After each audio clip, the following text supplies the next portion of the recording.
Hello friends, ഇന്ന് നമ്മൾ നോക്കുന്നത് നമുക്ക് എങ്ങനെയാണ് സേഫ്റ്റി ആയിട്ട് നമുക്ക് കൺസീൽഡ് ഫ്ലഷ് ഒരു ബാത്റൂമിൻ്റെ അത് കൊടുക്കുന്ന സമയത്ത് എങ്ങനെയാണ് സേഫ്റ്റി ആയിട്ട് നമുക്ക് ബാത്റൂമിൻ്റെ ആണെങ്കിൽ വീടിൻ്റെ സേഫ്റ്റി ബാധിക്കാത്ത രീതിയിൽ എങ്ങനെ ചെയ്യാമെന്നുള്ള ഡീറ്റെയിൽസ് വീഡിയോയാണ് നമ്മളൊന്ന് ഉൾപ്പെടുത്തിയിരിക്കുന്നത്.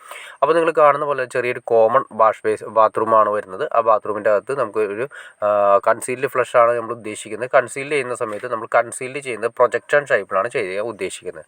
അത് വേറെ ഒന്നും കൊണ്ടല്ല, നിങ്ങൾ കാണുന്ന പോലെ തന്നെ നമുക്ക് ഇത്രയും ഏകദേശം ഒരു 4 ഇഞ്ച് 5 ഇഞ്ചോളം അതിൻ്റെ ഫ്രെയിം വരുന്നുണ്ട്. പിന്നെ അതിൻ്റെ തന്നെ ഫ്ലഷിൻ്റെ ഏരിയ വരുന്നുണ്ട്.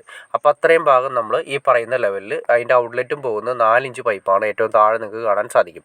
അപ്പോൾ ഈ 4 ഇഞ്ച് പൈപ്പ് ഔട്ട്ലെറ്റ് പോകുന്നുണ്ട്. പിന്നെ CPC പൈപ്പുകളാണ് കംപ്ലീറ്റ് നമ്മൾ കണക്ഷൻ വേണ്ടി കാര്യങ്ങൾ കൊടുത്തിരിക്കുന്നത്. അപ്പോൾ അങ്ങനെ കൊടുത്തിരിക്കുന്ന സമയത്ത് ഇപ്പോൾ തന്നെ നിങ്ങൾക്ക് കാണാൻ സാധിക്കും നമ്മൾ പ്രൊജക്ഷൻ വരുന്നത് കൊണ്ട് അത്രയും പ്രൊജക്ഷൻ ചെയ്തിട്ടാണ് അതിൻ്റെ വാൽവ് കൂടി കൊടുത്തിരിക്കുന്നത്. അതായത് വാൽവ് എന്ന് ഉദ്ദേശിച്ചിട്ടുണ്ടെങ്കിൽ നമുക്ക് അതിലേക്ക് എന്തെങ്കിലും കംപ്ലയിൻറ്റോ കാര്യങ്ങളൊക്കെ ടാങ്ക് കാര്യങ്ങൾ കംപ്ലയിൻറ്റ് വരുന്ന സമയത്ത് നമുക്ക് ഓപ്പറേറ്റ് ചെയ്യാൻ വേണ്ടിയിട്ടാണ് ആ പ്രൊജക്ഷൻ കൂടിയും അത്രയും ഭാഗം നമ്മൾ കൊടുത്തിട്ടുണ്ട്. അത് സിമ്പിളായിട്ട് ഉദ്ദേശിച്ച് അത്രയേ ഉള്ളൂ. താഴെ കാണുന്ന ഈ 4 ഇഞ്ച് പൈപ്പ് നമ്മൾ മൊത്തം കൺസീൽ ചെയ്യുകയാണെങ്കിൽ ഈ ബോഡി മൊത്തം ഭിത്തിയുടെ അകത്ത് കൺസീൽ ചെയ്യുകയാണെങ്കിൽ ആ 4 ഇഞ്ച് ഔട്ട്ലെറ്റ് പോകുന്ന അത്രയും തന്നെ നമ്മൾ താഴെ ബെൽറ്റും കട്ട് ചെയ്യണം. ഒരു വീടിൻ്റേതായ സ്ട്രോങ് ഏരിയ എന്ന് പറയുന്നത് അതിൻ്റെ ബെൽറ്റാണ് വരുന്നത്. അതായത് ഏറ്റവും താഴെ ബെൽറ്റിൽ നിന്നുമാണ് തറ വരുന്നുണ്ട്. അതിൻ്റെ തൊട്ട് മുകളിൽ ബെൽറ്റ് വരുന്നുണ്ട്. ഒരു 10 ഇഞ്ച് അല്ലെങ്കിൽ 6 ഇഞ്ചോളം ബെൽറ്റ് വരുന്നുണ്ട്. അതിൻ്റെ അകത്ത് സ്റ്റീൽ കമ്പി കാര്യങ്ങളുണ്ടാവും. അപ്പോൾ അതിൻ്റെ മുകളിലാണ് നമ്മൾ കല്ല് വെച്ച് വീട് കാര്യങ്ങൾ പണിയുന്നത്. അപ്പോൾ നമ്മൾ കാണാൻ സാധിക്കും ബെൽറ്റ് നമുക്ക് ഏകദേശം നമുക്ക് കാണാൻ സാധിക്കും. ആ മണ്ണിൻ്റെ ലെവൽ ഇപ്പോൾ കാണാൻ സാധിക്കും. അവിടെ വരുന്ന ബെൽറ്റ് മൊത്തം കട്ട് ചെയ്ത്, അതായത് 4 ഇഞ്ച് പൈപ്പ് കൺസീൽ ചെയ്യണമെങ്കിൽ ഏറ്റവും കുറഞ്ഞത് ഒരു 6 ഇഞ്ചെങ്കിലും നമ്മൾ മൊത്തം ആ ബെൽറ്റ് കട്ട് ചെയ്ത് അകത്തേക്ക് കുഴിക്കണം.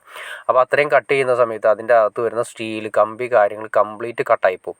അപ്പോൾ വീടിൻ്റേതായ സേഫ്റ്റി അത്രയും ഭാഗത്ത്, അതായത് അത്രയും ഭാഗത്ത് ആ ബെൽറ്റിന് യാതൊരു പ്രസക്തി ഇല്ലാത്ത രീതിയിലേക്ക് വരും. അത് മുകളിൽ നിന്നുള്ള വെയിറ്റ് കാര്യങ്ങളെല്ലാം വരുന്ന ഏരിയയാണ് ബെൽറ്റ് വരുന്നത്. ബെൽറ്റ് ജിൻഡിൽ ഇതൊക്കെ തന്നെയാണ് അതിൻ്റെ വെയിറ്റ് താങ്ങുന്ന ഏരിയകൾ എന്ന് പറയുന്നത് വീടിൻ്റെ. അപ്പോൾ അങ്ങനെ വരുന്ന സമയത്ത് നമ്മൾ ഈ പറയുന്ന ഈ കൺസീൽ ഫ്ലഷിന് വേണ്ടിയിട്ട് നമ്മൾ ഈ പറയുന്ന 4 ഇഞ്ച് പൈപ്പ് കൺസീൽ ആവാൻ വേണ്ടിയിട്ട് മൊത്തം പൈപ്പ് സ്റ്റീൽ കാര്യങ്ങൾ കട്ട് ചെയ്യുകയോ അല്ലെങ്കിൽ ബെൽറ്റ് കട്ട് ചെയ്ത് പോയി കഴിഞ്ഞാൽ സേഫ്റ്റിയെ ഭയങ്കരമായിട്ട് ബാധിക്കും. അപ്പോൾ അത് നമുക്ക് ഒഴിവാക്കുന്നതാണ് ഏറ്റവും നല്ലത്. നമ്മൾ ചെയ്യാൻ ഉദ്ദേശിക്കുന്നത് വെറും 4 ഇഞ്ച് മാത്രമാണ് പ്രൊജക്ഷൻ വരുന്നത്. ഭിത്തിയുടെ അകത്ത് കൊടുക്കാതെ ഇതേപോലെ തന്നെ പുറത്ത് കൊടുത്ത് ഒരു ഫ്രെയിം ചെയ്യുക. ഫ്രെയിം ചെയ്തതിന് ശേഷം നമുക്ക് ഇത്രയും ഭാഗം ഒരു താഴെ നിന്നും ബേസ്മെൻറ്റ് കല്ല് കെട്ടി സപ്പോർട്ട് ചെയ്ത് കൊടുത്തതിന് ശേഷം മൊത്തം ടൈല് കാര്യങ്ങളിട്ട് ഒരു 4 ഇഞ്ച് മാത്രമാണ് പ്രൊജക്ഷൻ ഉണ്ടാകുന്നത്. ഏറ്റവും സേഫ്റ്റി അതാണ്.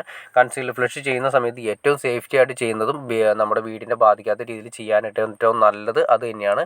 അപ്പോൾ അതിൻ്റെ കൂടെ തന്നെ വന്നിരിക്കുന്ന ആ പ്രൊജക്ഷൻ വരുന്ന രീതിയിൽ നമുക്ക് വാൽവ് വരുന്നുണ്ട്. അപ്പോൾ ആ വാൽവും അതേ രീതിയിൽ തന്നെ പ്രൊജക്റ്റ് ചെയ്ത് വെക്കണം. അതല്ലെങ്കിൽ ഭിത്തിയുടെ അകത്ത് പോകാനുള്ള ചാൻസ് ഉണ്ട്. അപ്പോൾ അതുകൊണ്ട് ഇത്രയും രീതിയിൽ നമ്മൾ പ്രൊജക്റ്റ് ചെയ്ത് വെക്കുകയാണെങ്കിൽ യാതൊരു പ്രശ്നങ്ങളില്ലാതെ വീടിൻ്റെ സേഫ്റ്റിനെ ബാധിക്കാത്ത രീതിയിൽ നീറ്റായിട്ട് നമുക്ക് കൺസീൽഡ് ഫ്ലഷ് കാര്യങ്ങൾ കൊടുക്കാൻ സാധിക്കും. അപ്പോൾ ഓക്കെ ഫ്രണ്ട്സ്, നിങ്ങൾക്ക് ഏകദേശം ഇതിനെക്കുറിച്ച് ഒരു ഐഡിയ കിട്ടി കാണുമെന്ന് വിചാരിക്കുന്നു. ഇനി എന്തെങ്കിലും ഡൗട്ട്സോ കാര്യങ്ങളുണ്ടെങ്കിൽ തീർച്ചയായും കമൻറ്റ് ചെയ്യാൻ മടിക്കരുത്, ഷെയർ ചെയ്യാനും മടിക്കരുത്, സബ്സ്ക്രൈബ് ചെയ്യാൻ മടിക്കരുത്.